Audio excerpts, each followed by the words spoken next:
People think abuse stems from alcohol and rage because we've seen it in movies. So that must, mean that that's what it is. Alcohol and drugs. Right, that's what it is. We do believe this investigation is in relation to intimate partner violence. According to Statistics Canada, a woman is killed by her intimate partner every 6 days in this country. Husband comes home, gets drunk, beats his wife. Okay, it's not often, but that's what you're fleeing from. Somebody who's a middle-class household or whatever. No.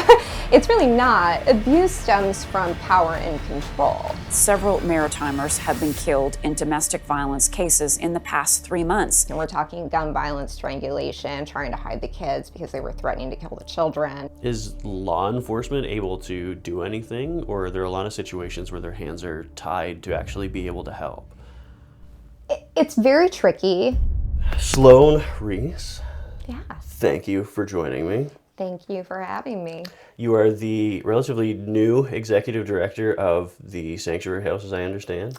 Yeah, yes I am. When did you join the Sanctuary House? Well, I officially started as the ED about 5 months ago. Wow, so really new. Really new, yeah.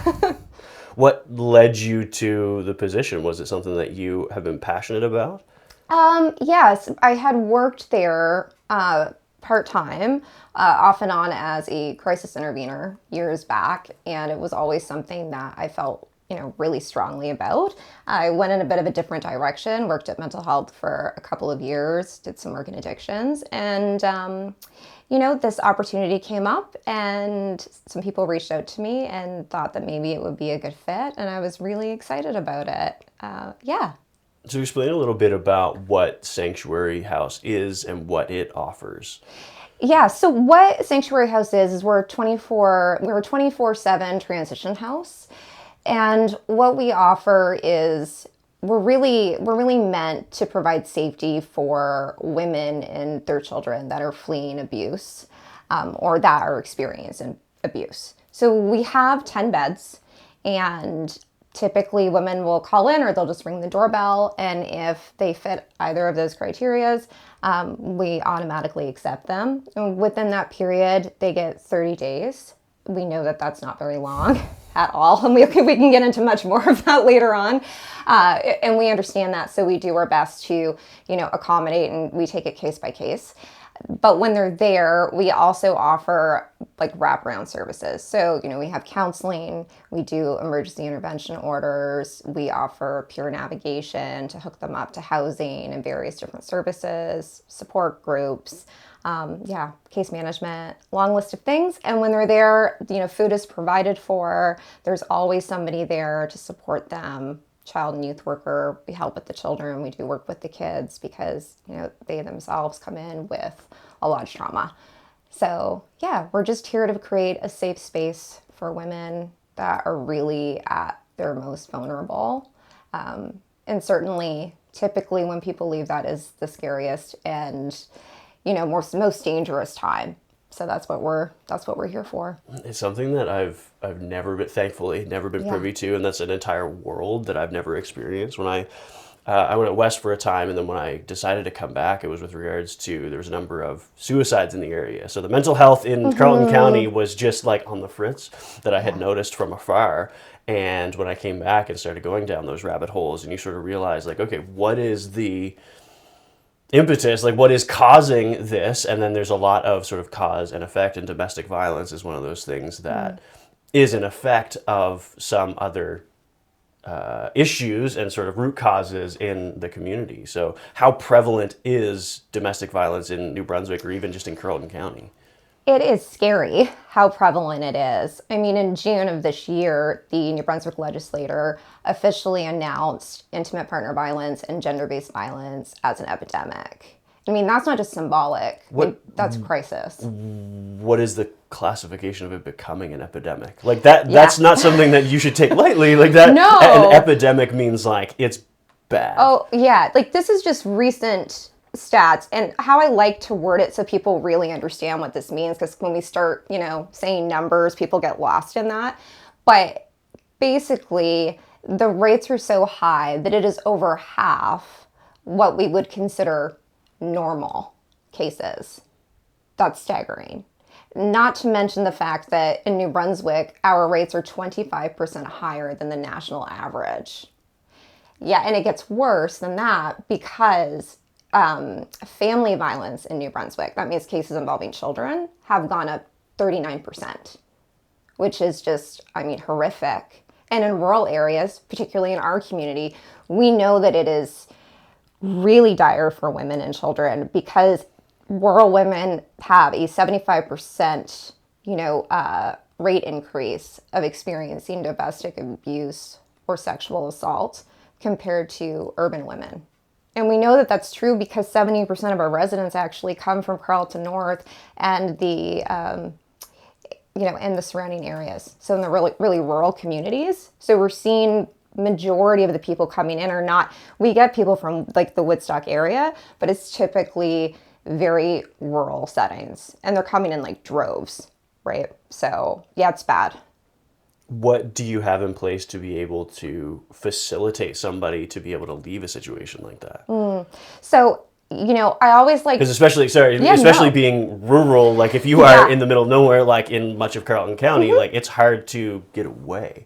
Oh, it's terrible. I mean, we have a really great outreach worker, and she's been doing this for years. And part of that is that she can meet people in crisis and kind of talk to them and offer that support and provide that. Because we know people can't always access our services if they're so far away. The other part is we frequently provide this for women. If somebody calls us and they're like, I'm in the middle of nowhere, I can't get out. This happens all the time. We just say, give us your address. We'll just send the taxi and we cover that, right? Because we know women just need to get out. I would say a huge portion of our expenses goes to taxi transportations for women, just to get them to and from. Yeah. So if you are in that rural setting and you're sitting there and you're like, I don't know how to get out, just call us. We'll figure that out for you. That's what we're here for. We do it. We definitely do it all the time. Yeah. I think people misconstrue what abuse actually is. Like domestic violence isn't just physical abuse. That can be a big part of it, and that is the most dangerous, obviously. But what are the other types of abuse that people experience, especially women experience in relationships? Yeah, typically when people think of the word abuse, they assume, well, that means there must be bruises. Right? If there's no bruises, then there's not abuse. Or they equate it that if somebody has bruises and they're beaten up and then they're in the hospital, that is considered like the most serious. So when people come to you or they're talking about abuse and they explain that, I'm experiencing financial abuse, I'm experiencing spiritual abuse, psychological abuse, emotional abuse, people go, he says that I'm useless. People go, right?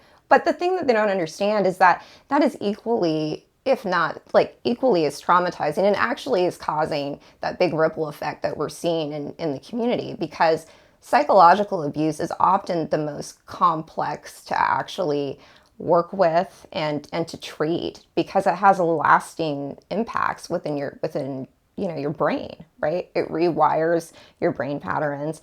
It creates complex PTSD. And it also creates a cycle where women just don't want to get out. It's not that they don't want to get out, but their mind creates this response similar to what you see in people that struggle with addictions. And so oftentimes they blame themselves for coming to us and being like, oh, I miss him, I want to go back. And so that's why we often say it's not a moment, it's process, because we have to do so much rewiring and it's so complex. In abuse, when we're talking about physical, psychological, spiritual, that's really complex. And so we're dealing with very complex PTSD in victims. One that really stuck out for me that you had mentioned in your write-up was financial abuse. And I would think that especially in the last few years where the cost of living and everything has sort of skyrocketed. I mean, of course, everything has, I would presume, since COVID, everything's kind of been haywire. So regardless of the type of abuse, I think it's gone up. But especially financial abuse with the cost of everything. how much does that weigh on somebody who's going through and just has no access to finances? I mean, it's awful. And that goes back into that part of where people go, why don't you leave? So let's put this into perspective for what it is like for, I would say, 90% of the women right now that are coming to us. They are sitting there with no vehicle, because often the abuser makes sure that they don't have a license, that they don't have money to, get their own car. Everything's typically in their partner's name. That's part of that process. And often women don't even realize that they're losing that financial control because it's like a slow burn, right? They don't see that right away. And so, they have no vehicle, they have no bank card, they have no access to income, they have no employment. Often they come in with no IDs because all of that gets burnt. Typically, we're seeing huge rates of they want to leave and then their partner burns all of their stuff. So then they show up with nothing. So every identification, anything that they have that was theirs, anything that they could use to access income is just burnt. And so, when you're stuck with nothing and you're starting from the bottom up, that's really hard for women. And when we add inflation into that, I think that's a big ask, right? To expect somebody to just pack your bags and then just leave when, you're leaving with nothing in a society today that is challenging, I would say, for most people that feel secure and safe financially. Difficult and stressful, because I know even, which is not equatable at all, but like losing my wallet. Right. It's stressful just to go to SMB, so I couldn't imagine what you would need to go through, even the mental hoops to be able to go through, like, okay, I need to get a bank, well, I need to go to the bank, but I have no ID. So all of those little things are sort of adding up and, like you said, leading back to, okay, I'm not going to bother leaving or even reaching out because it's not worth the headache. Yeah, absolutely. And then when they're trying to get those things and they come to us, we're dealing with trauma, right? Like extreme PTSD. So they're still in this very heightened state because even when you're in a shelter that's safe, it's not your home. You know that there is a cutoff point at some point. You have all of this pressure. You don't have the ability to kind of maneuver how you would in your own home. And you're expected to get your ID and go through this process and you're past all this paperwork. I mean, I have a hard time, maneuvering my own paperwork and I don't have all of that to deal with. So imagine how a victim feels. We're expecting them to function at a level that, most people struggle with going to the DMV and sorting their own stuff out. But we expect them to do it, right? So it's just trying to put that into perspective. And then doing it in the allotted 30 days that you have, which realistically is 15 business days. Right. Which is why often, like, typically the mandate has always been for crisis shelters because we're a transition house, but we are a crisis model. So we're not second stage housing. So that's why we always say 30 days, and that's the mandate that New Brunswick has given us. But we understand that that is not always possible. And so we've kind of switched the model around a little bit to be a little bit more client-centered and trauma-informed. And so we really look at it on a case-by-case basis. When they enter the shelter, after about a week, we have, programs and we have extra supports in place to help them. So if you work the program, if you're working with us to get housing, if you're doing that work, we understand that, right? As long as somebody is actively trying, because it gets really challenging and there's a lot of responsibility in this sense for us. And this happens all the time. We only have 10 beds. Somebody comes in with 4 kids. That happens. That's half, right? I only have like 5 left. And then it fills right up. With the stats the way that it is, we've had a full house ever since I've started. We were actually contemplating starting a wait list a couple of weeks ago because the cases coming in were significant. We're talking gun violence, strangulation, trying to hide the kids because they were threatening to kill the children. And so it puts a big heavy weight on you where when you have to turn a woman away, and we know that there's no room at the inn at other shelters because they're dealing with the same thing. So we really have to take that seriously on, okay, we know that 30 days is not always manageable. We understand that. We don't want to create re-victimization. So how can we kind of get creative around this So we know that people are accessing the services and we're doing our part and we're moving it along so we can, meet our mandate and help these other women as well. And it's been a tricky process, but we've created a new system, one that I'm really proud about. It's not perfect because we have to work within a structure, I would say, that's not really meant for victims. But we are doing a lot of wraparound and preventative care to kind of do that. And having the peer navigator, who we just brought on, and she's wonderful, makes a huge difference because she's there like every day and she works with the women to get them housing. So we're actually able to cut down on that. Are there any other options? You said sometimes because you only have 10 beds that you have to turn people away. Is it a case of just wait and we'll let you know when we have a bed? So typically what we do is we've introduced this new process called a soft transfer for two reasons. One, we have women that fit the criteria and we're completely maxed, which means legally I'm not allowed to do that. The other side of that is we have women that are homeless or dealing with addictions.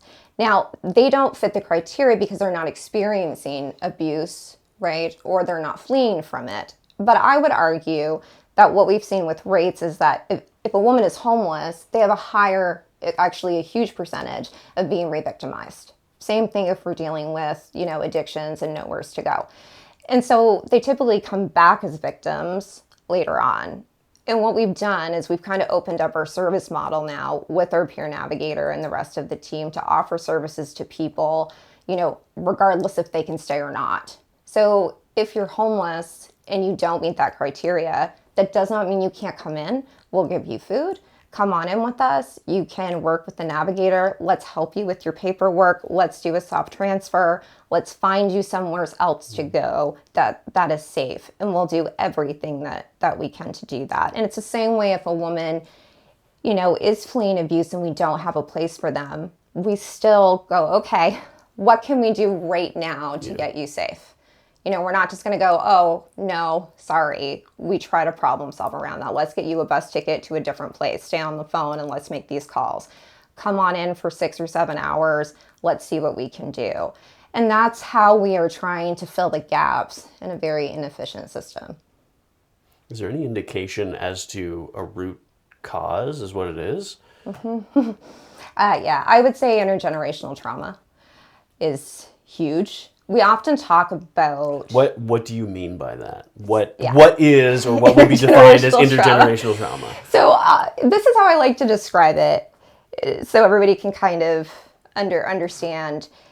Intergenerational trauma is typically when a family member, right, like a mother, for example, experienced abuse from their mother because maybe their mother was abused. And so that mother gets in another relationship with a man that's abusive, or that mother then exhibits unhealthy, abusive behavioral patterns to that mother. And then that mother has children. And then that daughter gets into an unhealthy relationship, or that son sees that abusive behavior or has trauma from that experience. And it keeps trickling down, right?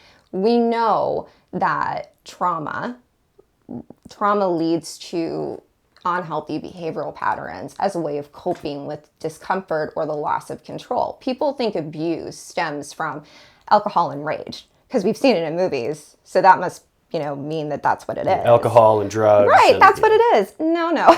It's really not. Abuse stems from power and control, the need for power and control. When you've been traumatized, you lose power. You lose your control. So what do? We do whatever we can to figure out how to get power and control back. And if we've never been taught how to do it in a healthy manner, which we see in intergenerational trauma, because you do what you know until you know better. You can't expect to do better if you don't know better. So if families, this is all that they've seen, then we just see this ripple effect. And we're seeing it in society, right? If we've been traumatized, we want to numb that. So we engage in abusive behaviors. We resort to substances to fill that void. That's what we do. And so we have a society filled with traumatized people. And it's trickling down into all of our systems that we're all like living in. And that's what we're seeing. And so if you even look through our stats, Oh, it's actually like heartbreaking when I think about this, because it's really sad, because often I will work with a mother, and then literally a couple of years later, I'm working with the daughter. Wow. And then I'm working with her children. And then it just keeps, and then I find out, the mother's mother also required services. And we just see this like rotation of that. And it's like a never ending cycle. So I really feel like that's where the root is. And we talk about supports, and we need them. And that's part of the problem, because people are so stressed right now. And how do we deal with stress if we've been in a traumatized environment and nobody's taught us how to deal with things healthy? We revert to like unhealthy coping patterns. And that's all the people are doing. They're just trying to deal with their pain and discomfort, and they don't know any other way to deal with it. Have the statistics grown since, or noticeably grown since COVID? Because everything you're sort of talking about indicates to me a breakdown in, like you mentioned, the community supports. Yeah. Rurally, it would be a little different because you're not necessarily around people all the time. But to me, it's one of those things that in my community, or personally, if I saw somebody or noticed that type of thing, for especially as a heterosexual partner, with another man, be like, hey, cut that shit out. Like, what are you doing? And not having those relationships. And I think COVID then, when we were locked down and we've lost a lot of those interpersonal relationships, is that something we have seen a growth from? Mm-hmm. I think so. I think isolation is an abuser's best friend. We know that. We know that's why they like to do that coercion method, right? Where again, finances kind of start to go away, your friend group starts to get smaller. That's all part of it. So COVID was like an abuser's dream, because all of a sudden they have access to their partner, their children, and nobody's there. If you're enjoying this episode, or you've enjoyed previous episodes, I want you to support it. Go to patreon.com/homegrown show, where you can either become a free or a paid subscriber, where you can learn about who's coming on the show next. You can have your say as to who comes on next, and you can even ask questions of the guests that will be on the show. I want you to support this work that we do, because I want it to keep going. Lord knows that Facebook and YouTube doesn't pay the bills for this, so you can support it. It can be sustainable. You can have your questions answered. Go to patreon.com/homegrown show and either become a free or a paid subscriber, so we can keep answering your questions. Right? They got full control. There's no more accesses to services. Now it's really easy to get them away from their friends and their family. I think it was an absolute nightmare for women during that period, because you're not wrong. I mean, isolation is the best way to keep a victim right where you want them. And so when we don't have that interpersonal, support around us, and also when we just don't have healthy models, we're seeing that breakdown within the school system, right? Because they don't have enough teachers. We know that the school system is starting to fracture. We know that the children aren't really being supported, and that's not the teacher's fault. That's just the fact of doing the best with what they have. And the kids are living in an environment that's unhealthy. They don't have anything that they can see to teach them how to deal with that stuff. And then they're going to school, but the teachers are so busy, they're just trying to deal with all this behavior. And then they're getting more bad behavior in school. And there's none of that positive interpersonal modeling or anything like that. So we're really seeing that. And I feel like after COVID, the isolation is like, it almost kind of stuck. I don't know if anybody's noticed that, but I feel like it's still kind of there a little bit.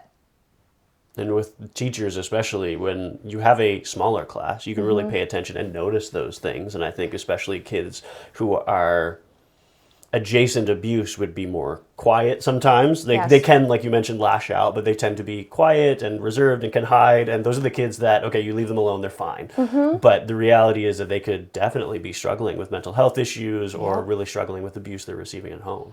Yeah, absolutely. I mean, the thing that really strikes me is that thinking about it from just the lens of children, I mean, the complex behavior that we're seeing come into the shelter with kids, at young ages is on a level that I haven't seen before. And I've done a lot of work with kids, and it's very high, and it's unusual and very like young ages. What do you mean by complex behavior? Like complex behavior in the sense of extreme rage at a very young age, almost cognitive delays, but it's created from stress. And we're also seeing ADHD on like a really high level. We're also seeing bedwetting in like older ages that are like continuing, just so many things, life skills, kids that are just really, really reserved, self-harming behavior at like 8 years old with and that's not related to anything cognitively. That's just a behavioral thing from dealing with what they're dealing with. That's wild. It is. And we're seeing kids, coming in that are accessing porn at a really young age. And that's something that's not talked about. I mean, like kids younger than middle school accessing it on Snapchat, seeing very like aggressive things, And to me, I mean, like that's wild, right? If you think about that, they're just children, right? But that's what we're dealing with at a very like high rate as well. It's something that I haven't seen in a couple of years ago, but it seems to be really taking off, and the cases are really complex. So I think that it's really like it's a public safety issue, because we're not really helping these children because they're going right back into the same environment. And then we're putting them in the schools, and then that's all trickling down with all the other kids that's surrounded with all of that stuff. And then it's just kind of this thing that's like erupting. It's really at a pressure point, if we don't get creative around how we're going to deal with this. So I know you mentioned intergenerational trauma, yeah, but you also alluded to issues in society and systemic issues throughout culture. And so how do we fix that? Like, what is wrong that we can actively fix that? Because looking at or self-harm at 8 years old is wild. Like that, you should be a child. I could understand, but arguably, when you're going through puberty and things are changing and it's complex. Yeah. But at 8 years old, you should be a kid playing on the playground. And then same thing, dealing with like pornography or sexual, like our culture is wildly sexualized. And I think kids are on their phone seeing things on TikTok and stuff that you definitely shouldn't be seeing. And so what then is so systemically wrong with our society and culture that we need to change to be able to get back to somewhere where those aren't issues anymore? I think we've turned into a society that is very self-oriented. And I think that we've done that out of what everybody is dealing with now, because we know that when we feel threatened and under stress, which I think if you ask anybody right now how they're feeling about, life or this world as we know it, they're there. No matter what they have around them, they are feeling unsafe and they are feeling stressed. And when that happens, we get into survival mode. It's just human behavior. That's what we do. So we focus on, okay, I have to protect myself. I have to protect what's mine. And we kind of get into these like mini silos of self. And then we're not really understanding the fact that it all affects us. Right? Like it all affects us. And it's not that simple of, okay, well, we'll just remove the drugs. Because if we just remove the drugs, then that won't be a problem. Okay, well, it's changing how we look at these issues and changing how we look at ourselves and the people around us and coming out of that self, right? Just because you think abuse isn't affecting you right now, it could. And with the rates that it's going, if you have a daughter, if you have a son, it's affecting somebody right now, whether you're aware of it or not. And you have a very high probability that your son or your daughter is going to be in the situation that I'm talking about with the people that are coming through our doors. And so it's changing that mindset of like, okay, instead of the stigma around it, what is the cause of all of this? It's pain. It's trauma. And looking at it from that angle of how can we work on collectively actually healing that. Because you can throw services at everybody all day, every day. And by the way, I'm not harping against that, because I can tell you, from somebody that's working in a nonprofit, we need them desperately to keep our doors open. And these girls coming in need them in order to be able to function. But that being said, if somebody is not able to concentrate and, the wounds from their past bleed into every area of their life, they're going to continually be in that cycle, because you're not dealing with the root cause. You got to start with here before you go anywhere else. And I feel like everybody does like the outside stuff first, because I think it's the easier thing to try to fix. But we're doing that. That's not working. And I think we need to, like I said, get more creative and look at it in a different way. Yeah. It's that mental aspect. Yeah. It was completely the things that we've developed over the past few years, whether it's the past 10 or 20 years, with regards to how we grow as a society and what's important. I notice it with the hustle culture and, okay, we need to focus, we need to go and make as much money as possible. And that then leads to that self-involvement, and it's all about me. I need to do what's best for me. And we no longer have, and I think in other countries they do have more of a community mindedness of like, okay, we need to do what's better for everybody in the community. Yeah. But we have been taught and pressured through society, and I don't know if there's really one thing we can pinpoint it to, but to be more self-involved and focus on what is important and what is good for me, which then leads to, well, I'm wrong all of the time. And then somebody, like you said, who has that generational trauma and predisposed to those abusive tendencies, well, what's good for me is that power and control, which then you can take from your partner. Yeah. Yeah. And it's really focusing on that aspect of services. I mean, we should be putting our money into that. And but they need to be evidence-based, like evidence-based trauma therapy. That's stuff that we need. It's also, by the way, the most underfunded within our province, because you can't find a psychologist or a psychiatrist anywhere. And you think half of the population can pay for that? No, you can't. The wait list, you can't have that. There's no extending or, long, the ability to get like a long acting therapy. There's a cutoff point after a couple of sessions. That doesn't work. I mean, if people don't have access to evidence-based therapy without a time limit, I mean, you're just going to keep band-aiding it over and over again. And that is one of the most underfunded. So we throw money at this. Okay, well, we'll put people to research this, or we'll add more money to this. And it's like, okay, but we're cutting the legs off of our mental health system. And we know that that's that's one of the biggest problems. And then you wonder why nobody's getting better, but you're throwing money at all these other things. You can create all of the safe sites in the world, but if you do not deal with that, you're just creating a really unhealthy cycle. And we're seeing that within the shelters, which is why I'm really proud of our team and the model that we've done in a really short period of time of understanding that and really trying to be creative and try to do those preventative services. So when women come in, we understand that addiction is overlapped with abuse, because it's kind of one and the same. I mean, if you think about trauma bonds, right? How that kind of works is the effects of being trauma bonded are the same that you find in somebody struggling with addictions. It creates the same kind of a high. I don't think people really grasp that, because they think if something's bad for you, why do you keep doing it? If somebody's like beating the crap out of you, why would you keep going back? Well, that doesn't make any sense. Like if somebody made you feel bad, why do you want to go back to them?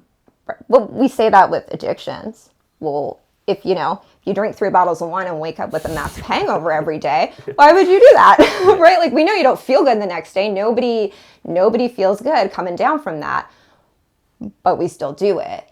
It's because it creates these pathways in our brain that then creates a habit. When you're in a trauma bond with somebody, the way that it typically goes is in the beginning, they're like everything you could ever want, right? And then all of a sudden, the abuse happens. But then right after, and this is actually quite common, you'll have the abuse that will happen, and then the woman will wake up the next day to breakfast in bed.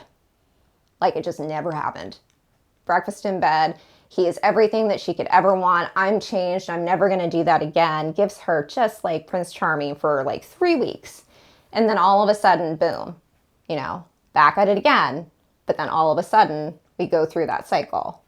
And then I think the best analogy for that is kind of like the idea that the trauma bonding is the equivalent of being like emotionally handcuffed, and it's hurting you, but you think the only person that's going to be able to actually uncuff you is the abuser.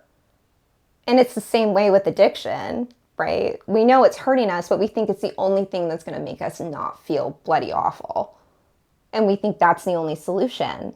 And so what we've really done is, because we kind of understand that, when women come in, we offer like addiction counseling, and we do that, and we layer it with abuse, because we know that it is, interrelated.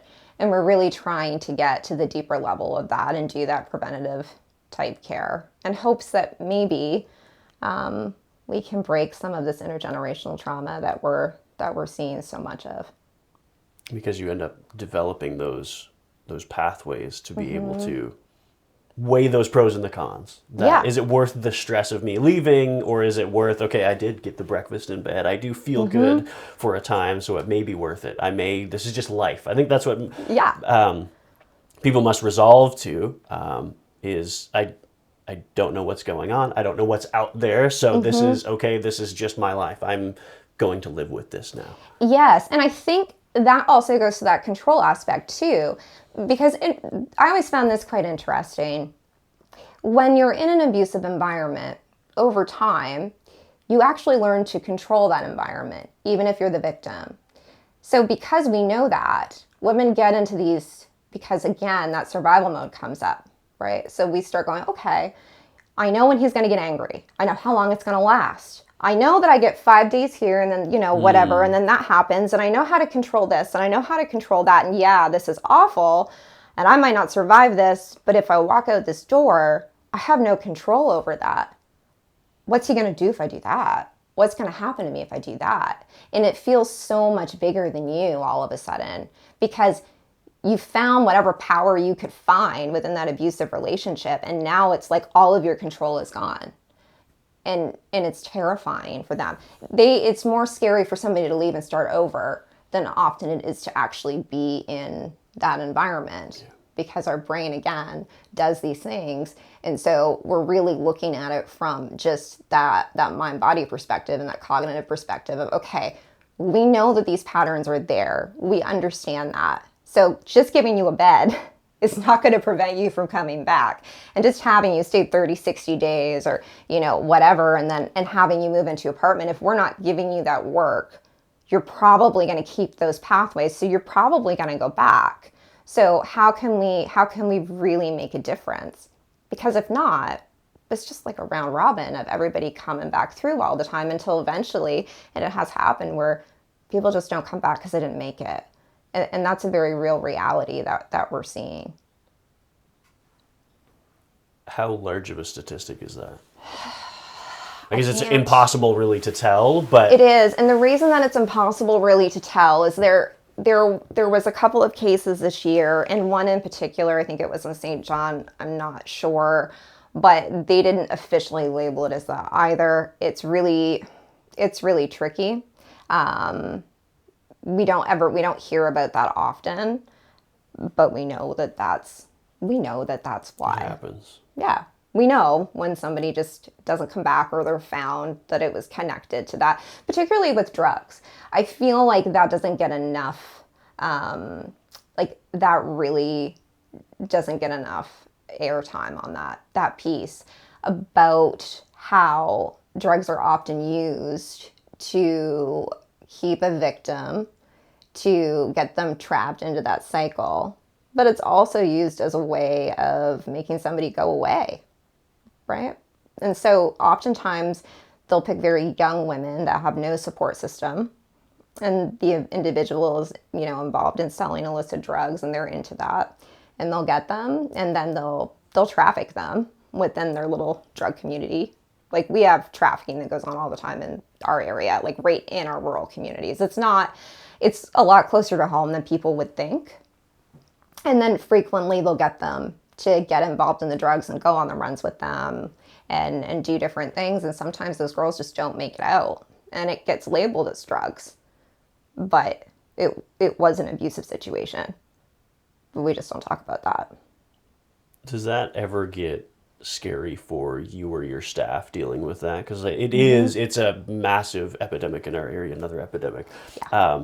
The drug abuse, and those people involved in that trade are powerful and have, in some cases, little moral conscience. So to be able to keep their status, to keep their power, and to keep their money will do just about anything. And if their part of their trade is sex trafficking, well, you're in the way of that. Yeah, it's jarring, for sure, to say the least. I mean, it is, particularly when, we have women that are coming in with, strangulation marks, and like they're just beat up and they're in hiding. And I mean, that they're out there looking for them. We know that. We know who they are. It's a small town. I mean, yeah, we do. I mean, we take all the precautions that we can. Our team does. But it's a risk that we take. I mean, it's a risk that the girls that work at the shelter take every day they come into work. I think sometimes people forget that, like the amount of that, and why, again, it goes back to why we have to treat our place different from a homeless shelter. Because I think, again, people are not aware of like the cases that we have coming through our doors. And so sometimes I'm sure we can seem very, I don't know, maybe dramatic about the security or about the qualifications, but they're not aware of what we're dealing with and the security risks every day that are involved with the women that are here. And then for our team. But yeah, it's scary for sure. That's another societal disconnect where people don't understand that, especially people who would have the means and ability to be able to fund what you do. If they're not privy to it or haven't experienced it or been a part of that life, then I would presume it's quite a disconnect there. It is. And I mean, it was even with me when I, started, they were just filling in, doing crisis intervening stuff years ago. Before I had my first, official case, in my mind, the first couple of days, I don't think I really understood the levity of that or the seriousness of that. And then, I always had one in particular that really stuck with me. And I think that case specifically was probably why I'm so passionate about it and I always come back to it. But an individual was there and was fleeing, and her head had been, she had stitches all through. She had her neck, with a knife. It was really bad, and she had no one, and I had to wash her hair, and it was awful. And I remember seeing all of that and seeing how badly she was beaten, how scared she was, and seeing the stitches and seeing like, oh my gosh, this person almost died. And it was really jarring to me because you read about it, you hear about it, but I feel like we don't talk about it in the reality of what it actually is. Like, that's not just a one case. That case is like our every other week case that we're dealing with. And so, yeah, it's pretty serious, but there does seem to be a disconnect. But if you don't experience it firsthand, if you're not seeing that, I guess it's really easy to not grasp the full picture. And the public perception, I would think, would be, especially from people, like I said, or you said, that are not privy to it, would be husband comes home, gets drunk, beats his wife. Okay, it's not often, but that's what you're fleeing from. Somebody who's a middle-class household or whatever. Right. But that is often not the case of what you're dealing with. No.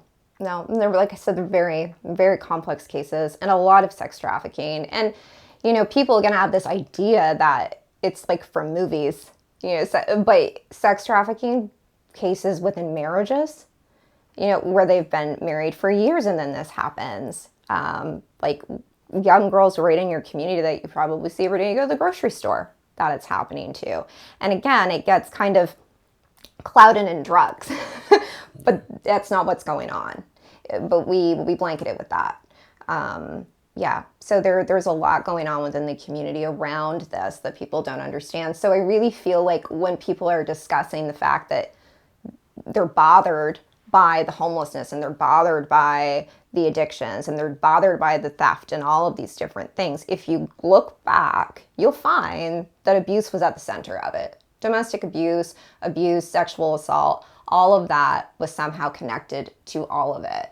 And if we really want to make changes and we really want to see a difference, then this is a cause that everybody really needs to focus on. Because I really feel like if we were able to really do something about this right now, I think you would see a huge decrease, not just in our stats, but I think just in everything in general. Is law enforcement able to do anything, or are there a lot of situations where their hands are tied to actually be able to help? It's very tricky in the sense that I think it's tied. I don't feel like it's necessarily people not doing their job, so to speak, but the system is not made for victims. And oftentimes we're put in a situation as a team and where sometimes I'm like, oh, you don't want to tell somebody not to do it because they should do it. But I also know that them going down that road is going to, I know I'm setting somebody up to be re-traumatized. I don't care what anybody says. That's just the reality of it, and I'll be honest about that. I know that that's what we're doing. And it bothers me because I feel awful about that. But that's just how it works. I mean, a perfect example of that would be peace bonds. I really have an issue with that because... What is a peace bond? So a peace bond is something that will happen within a criminal proceeding. So women will go through criminal court over abuse allegations. And prior to even them getting to this point, there's so many improvement moments. When it goes to criminal court, particularly what happens is no more just the victim, it's now the court. So it's a group. So the victim kind of loses their say a little bit at that point. So it's not trauma informed. They're not treated. Nobody really understands that. The language is very demeaning. It's very stressful. It's really tailored to the abuser versus the victim. But we know that in court in general, right, that it's typically tailored to the accused. It's always how it's been. Innocent until proven guilty. Yep. Yeah. So it's not made for the person that is the victim, no matter what it is that you're going in there for.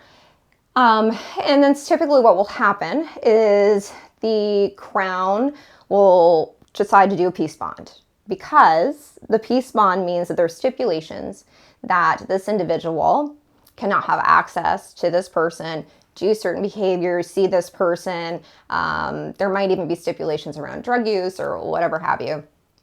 And then everybody thinks this is a win, because when they do this, it goes off the court docket, which means that guess what? It's not on there anymore, right? So it's quick, it's efficient for the court. But what people don't understand when that happens is that the accused or the abuser does not have to plead guilty. They don't plead guilty for that. And it only goes on the record if they break that. And typically peace bonds will happen, but they're not monitored. They're not followed through. Yeah, here's your paperwork. You're not allowed within 100 feet of her. Right. He can be, but if he's not monitored properly and you can't prove that again, well, then what are you going to do about that? Especially in a rural setting. Exactly. And so typically, 6 months or a year happens, and maybe they didn't, or maybe they just weren't caught doing it. And then he goes and he finds her again. And at this point, he's vengeful, right? Because she did that. Then she'd have to go through the whole process again, start right from scratch. So there's no justice at all for the victim. And then you get into bails where women, and again, this is not just with us. I'm sure you've had conversations around people having issues with the catch and release problem. Yeah, we see it all the time. And people will go and they'll put something in, and there'll be like a huge, like a really big risk. And I'm like, okay, there's no way. And no, got out on bail. And then they're just like, I don't know what I'm going to do. Like, he's going to come after me. So you know that you're putting somebody at risk, putting them through the court system. And that's a really hard thing, because that's the thing that's supposed to keep them safe, right? Like that, if you don't want to tell somebody the best option for you is to get on a bus and go to a completely different province and hope they don't find you. But sometimes the reality is that is the best option, which is really sad. And then the other aspect of that, it's really hard for women with children. And this is why they don't leave.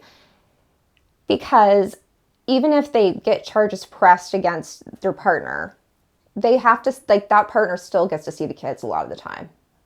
Now, as a mother, if I knew that my partner put my head through the register at home and I was sleeping with a knife under my pillow, I don't really feel that my child would be safe being with that person, even if he didn't have access to me. So could you imagine sending your child with this individual? He never did anything to the kids, though. Right. Yeah. Maybe. Yet. We don't know yet. And so often mothers will be like, okay, well, I'm just going to stay here because at least I know that they're safe. And I feel like that's fair, because if somebody is abusive enough to harm their partner to that level, what does that say about their capacity to take care of their child? I don't feel like a mother is being dramatic about that. As a parent, I don't know if I could do that. I don't know if I could. So I really empathize with women when they're in that scenario, and I don't blame them for not leaving, because our system is not really set up for them to leave. It seems that we keep coming back to the cultural and sort of systemic issues of society, of how we need this mental shift of what's happening and how things operate, that we just need a dramatic shift away from things, the way that things have been working, whether it is the justice system, whether it is just the mental health system, whether it is just the way that we think about and treat different things throughout society. Right. So, for an organization like yours, where does the majority of your funding come from? Yeah, so our funding is kind of two-pronged. So we have our provincial funding, which comes from Women's Equality Branch, and their funding provides basically our operational budget. So that's supposed to provide staffing. That is supposed to provide, to keep the lights on, more or less. Now, I can tell you that it does not cover our monthly budget just to keep staff. I mean, we have a 24/7 crisis phone line. You have to pay to keep that going. Our power bill alone is like over $2,000 in the winter and ranges between $1,600 and $1,800 in the summer. So it's not covering that. So with women's equality, the problem is that the amount does not match cost of inflation. Now, the other part of our funding comes from federal level, and that is the NAP program. And that is to fight against gender-based violence. And really what that does is it's supposed to be a top-up for programs.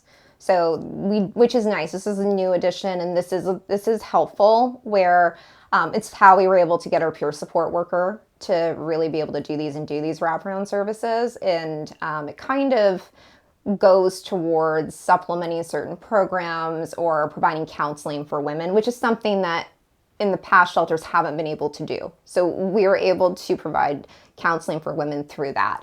The problem is with that funding is that we never know when we're going to get it, if we're going to get it, and we don't know what the amount's going to be year to year. So you just don't know, which means that I could offer these services for 2 years, or I might not be able to. I don't know what that's going to look like. And again, it's nice, but there's no continuity, that's for sure. And then the other part of it, which is really what pays, the money we get that really keeps everything running, is through donations. If we didn't have donations and the community support, we wouldn't be able to run. So that's a huge part. And then we have grants. But interesting fact about grants is that rural shelters have a lower chance of getting grants than urban shelters. So rural shelters are actually less funded because we're smaller, and because when you apply for grants, they're super competitive. But urban considers to have more numbers. And so because they're in an urban setting, these organizations that are offering these grants and these foundations, they go towards the urban centers more than the rural. So we're already on the back heel with that, which is really frustrating. So, yeah. How could more people support what you do, and even support within their community women who are being abused. Well, I have to have a big shout out for Carlton North, because last weekend, the MLA Margaret Johnson, who's just been a fantastic supporter of ours, when she found out what our stats were, she was appalled. She's like, we have to do something. This is, it's like right in our community. And Margaret and the community steering committee up there, they created and they put on this event, Walk a Mile in Her Shoes. And actually, it was a really great event because men came out in solidarity, which is something that's really needed, is that. And when they actually raised over $10,000. So it could be something as simple as coming out to the events, being on community steering committees and offering to help out if you're a man, sharing and supporting, because also abuse happens to men all of the time as well. It's not just a woman's issue, right? It's all genders. We're seeing that too. So it's doing that is a huge help for us. And obviously, if you can donate, please do. I will tell you that all of the money from the donations goes into client care, all of it. That goes for taxis and counseling and food for the women, and it's really appreciated. So, yeah. Well, thank you. I appreciate this. I wish there was an easy fix. I know. Me too. And it's something that's so dire to talk about, but unfortunately it's a reality, and there's no real, like we talked about, there's no real pinpoint issue that you could really attack. But I wish that within our communities there would be people, men specifically, I guess, that would stand up and really help in these scenarios, because it seems like there are more and more in society, we're seeing strong women like yourself standing up and trying to make a difference, whereas men are sort of sitting on the back burner, afraid of, I don't know what it is, but there's less of the, and maybe it's the toxic masculinity that's been more talked about through society, but I really hope that we can make a difference, and you certainly do in many lives of many women, I'm sure, even in your short time as the ED, but it cannot be easy. Is there any other ways other than financial that people can support the organization? Yeah, actually, your skills. Honestly, like if you're a lawyer, if you have any pro bono work, law advice, anything around that, your skills could be very beneficial to these women. So it could just be your time. It doesn't have to be money. Also, hire us to come in and do presentations. We have a wonderful team. We've added, lots of new people with new skills to it. And we would love to get out into the community and within other organizations and share this information that we have, because we know that information is power. And that's really going to be, it's part of how we can fight that. It's part of it. It's not all of it, but it plays a really big part in that. So, well, if there's more awareness, if people know that it's happening, then more people can help out and sort of drive away. If you take the darkness and you expose it to the light, then hopefully we can illuminate and get rid of some of the cockroaches that are causing it. Yeah,